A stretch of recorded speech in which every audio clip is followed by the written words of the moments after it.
नेपाल र चीनबीच भयो यस्तो गम्भीर कुरामा सहमति। यो सहमतिबाट भारत झस्कियो, नेपाललाई भयो फाइदा। नेपाल भ्रमणमा आएको चिनिया नेता लिउ जिन्चाओको टोलीमध्ये जिन्चाओ मात्रै चीन फर्किए, अन्य टोली नेपालमै सक्रिय। भारतीय थल सेनाका सेनाध्यक्ष मनोज पाण्डे नेपाल आउँदै, पाण्डे नेपाल आउनुको कारण यस्तो। दिव्य उपदेश पृथ्वीनारायण शाहको नभएको एमाले अध्यक्ष ओलीको दाबी, राजा महेन्द्रले यस्तो कुरा लेखेको भनाई। सरकारले हतियार किन्न कुनै योजना नबनाएको गृहमन्त्री खानको दाबी, हतियार किन्ने निर्णय पुरानो भएको ठोकुवा। मुलुकको परराष्ट्र सम्बन्ध कमजोर भएको राजेन्द्र लिङ्गदेनको खुलासा, सबै दल मिलेर परराष्ट्र नीति बनाउनु पर्नेमा जोड। नेपालमा विद्युतीय चुलो वितरणका लागि कोरियाबाट आयो निकै ठुलो सहयोग, 5 लाख परिवारलाई विद्युतीय चुलो वितरण गरिने। लद्दाखको एलएसीमा चीनले बनायो 2वटा पुल, 5G नेटवर्क र सुरुङ मार्ग, भारतमा भयो रु आवासी सुरु। र नेपाल र भारतबीच भएको सन् 1950 को सन्धि पुनरावलोकन गर्न भारतलाई प्रचण्डको आग्रह। सन्धि पुनरावलोकनले धारा 8 परिवर्तन हुने सम्भावना।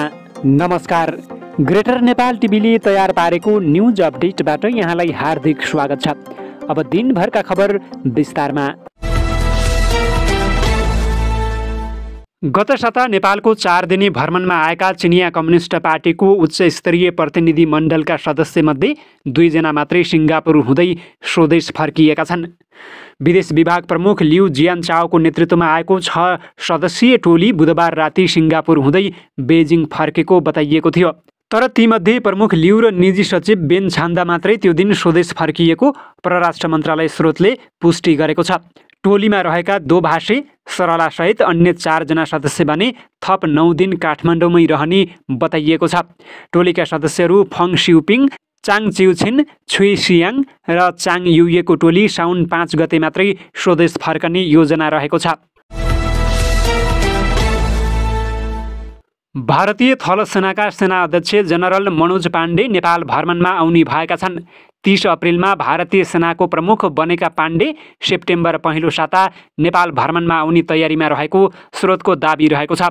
उनको भारतीय सेना प्रमुखमा नियुक्त भएपछिको यो पहिलो नेपाल भ्रमण हो। पाण्डेले राष्ट्रपति विद्यादेवी भण्डारीको हातबाट नेपाली सेनाको मानार्थ प्रधान सेनापतिको सम्मान ग्रहण गर्ने कार्यक्रम रहेको छ। नेपाल र भारतबीच एकअर्काका सेना प्रमुखलाई मानार्थ महारथीको सम्मान दिने प्रचलन रहेको छ। नेपाली सेनाका 14 जना प्रधान सेनापति, भारतीय सेनाको मानार्थ महारथी र भारतीय सेनाका 18 जना सेना अध्यक्षले नेपाली सेनाको मानार्थ महारथीको सम्मान पाइसकेका छन्। जनरल पाण्डेले मानार्थको उपाधि पाएसँगै उनी भारतको 19औं सेना अध्यक्ष हुनेछन्। सेना अध्यक्ष पाण्डेको भ्रमणको बेला द्विपक्षीय सैनिक सम्बन्धलाई मजबुत बनाउने बारे छलफल हुनुको साथै उनले उच्च राजनैतिक नेतृत्वसँग भेटवार्ता गर्ने कार्यक्रम रहेको छ। उनले आफ्ना समकक्षी नेपाली सेनाका प्रधान सेनापति जनरल प्रभुराम शर्मासँग समेत भेटवार्ता गर्नेछन्। पाण्डेको भ्रमणबारे 2 देशका सैनिक अधिकारीहरू तयारीमा जुटेका छन्। नेकपा एमालेका अध्यक्ष केपी शर्मा ओलीले दिव्य उपदेश पृथ्वीनारायण शाहको नभएको तर्क गरेका छन्। उनले दिव्य उपदेश पञ्चायतकालमा मात्र आएको तर्क गरेका छन्। दिव्य उपदेश कहिले आयो? ओलीले नेपाल चीन हिमालयन मैत्री समाजको कार्यक्रममा भने 2025 साल पुस 27 मा दिव्य उपदेश आयो। उनले दिव्य उपदेश पृथ्वीनारायण शाहको भनाइ भन्दा पनि तत्कालीन राजा महेन्द्रले ल्याएको दाबी गरेका छन्।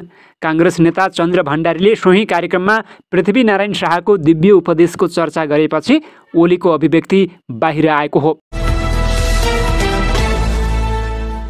गृहमन्त्री बालकृष्ण खानले सरकारले हतियार किन्न कुनै योजना नबनाएको बताएका छन्। शनिबार नेपाली कङ्ग्रेसको केन्द्रीय कार्य समितिमा बोल्दै खानले हतियार किन्ने कुनै योजना नरहेको बताएका हुन्। त्यस्तै उनले हतियार किन्नका लागि पैसा समेत नभएको उल्लेख गरेका छन्। उनले हतियार किन्नु प्रहरीको नियमित प्रक्रिया भएको भन्दै हतियार किन्ने निर्णय पुरानो भएको बताएका हुन्। उनले भने हतियार किन्ने प्रहरीको नियमित प्रक्रिया हो, यो पुरानो निर्णय हो। गृहमन्त्री खानले भने हतियार किन्ने योजना यो सरकारको छैन, हतियार किन्ने पैसा पनि छैन। उनले यो प्रक्रिया अघि नबढ्ने समेत बताएका छन्। नेपाल चीन सीमा सम्बन्धी परामर्श संयन्त्रको बैठकले दुई देशीय सीमा व्यवस्थापनसँगै व्यापारिक मार्ग सञ्चालन गर्ने सहमति गरेको छ। बैठकमा नेपाल चीन सम्बन्धको समग्र अवस्थाबारे जानकारी आदान प्रदान गर्नुका साथै दुई देश बीचको सीमा र सीमा व्यवस्थापनका विभिन्न विषयमा छलफल भएको परराष्ट्र मन्त्रालयले बताएको छ। मन्त्रालयका अनुसार भर्चुअल रूपमा भएको बैठकमा नेपाल चीन सीमानाको संयुक्त निरीक्षणको महत्त्वलाई जोड दिँदै विद्यमान द्विपक्षीय संयन्त्रलाई आपसी परामर्शबाट सक्रिय गर्न प्रक्रिया थाल्न दुवै पक्ष सहमत भएका छन्। कोभिडको स्वास्थ्य सुरक्षाका नियम पालना गर्दै रसुवागढी केरुङ सीमा बन्दरगाहबाट दुईतर्फी व्यापार सुचारू गर्न नेपाल चीन दुवै पक्षले बैठकमा सहमति जनाएका छन्।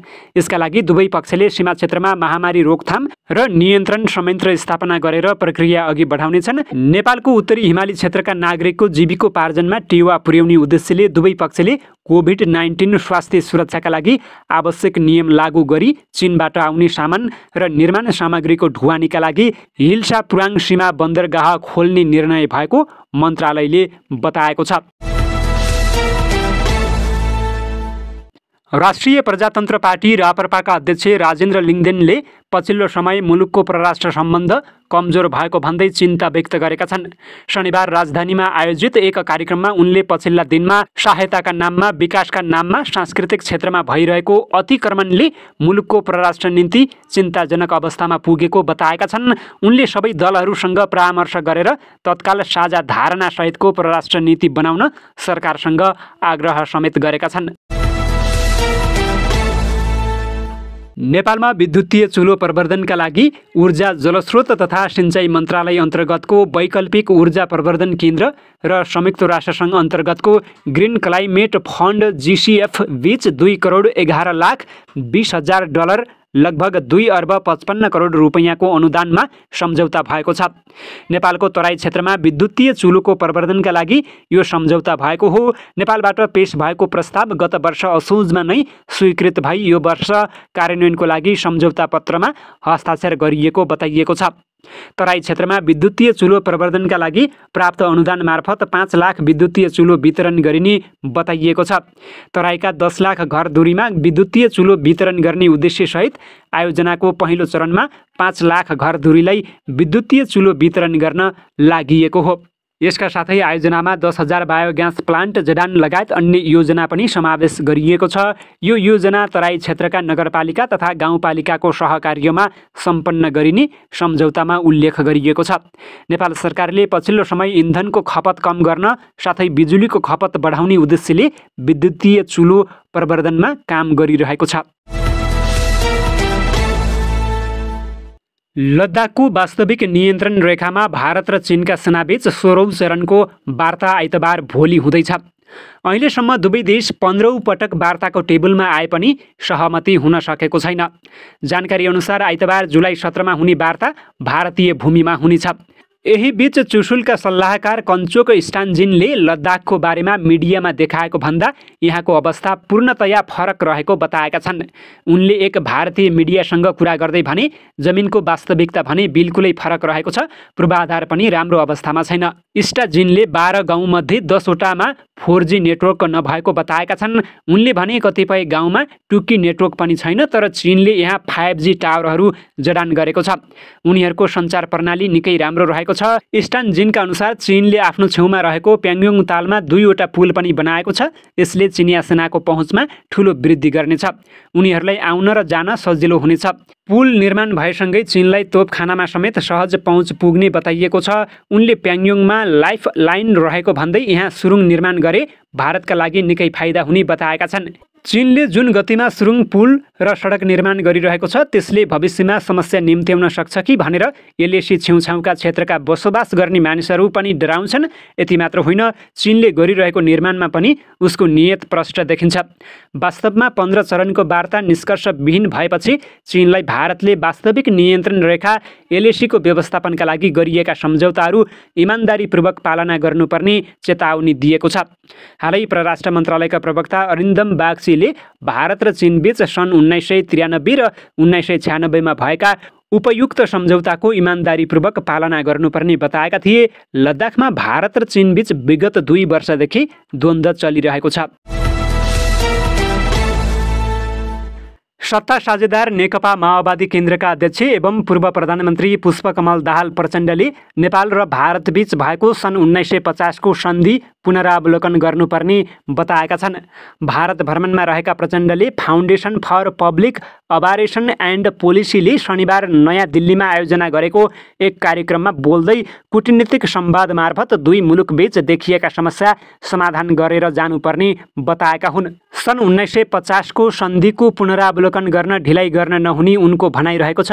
नेपाल भारत प्रबुद्ध समूहले तयार पारेको प्रतिवेदनलाई दुई मुलुक बीचको सम्बन्धमा अझ प्रगाढ बनाउने गरी ग्रहण गरेर अघि बढ्नुपर्ने पनि स्पष्ट पारेका छन्।